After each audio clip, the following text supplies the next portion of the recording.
हर बार तो हमने के छठ गा बजा के ए तरीका से करबे करे नहीं जा। हाँ। तो काहे ना अब की बारी कुछ नया तरीका से गा के छठ मनावल जा। पूजो में नया तरीका होला का? हाँ जी, कुछ गाई ना। पहले तो ही शुरू कर। हाँ तो सुने। पेन्हिना बलमा जी पियरिया, चली छपारा के घाट,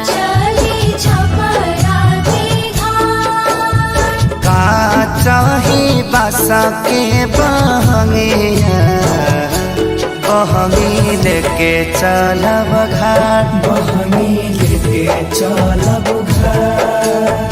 काजी पुरान के नियन गावे लगनी, तनी डीजे में गाई। डीजे में कैसे? तू ही शुरू कर।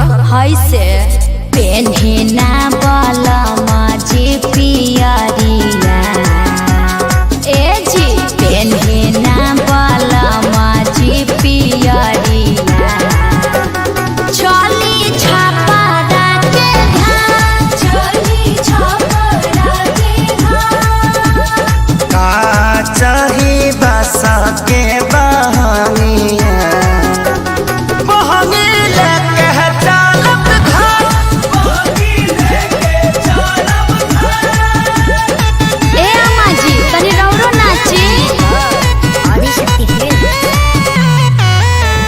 बाट जे पूछेला बटोहिया,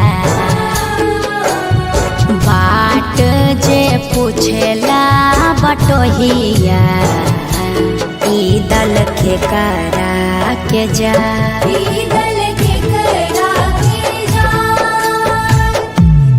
तू तया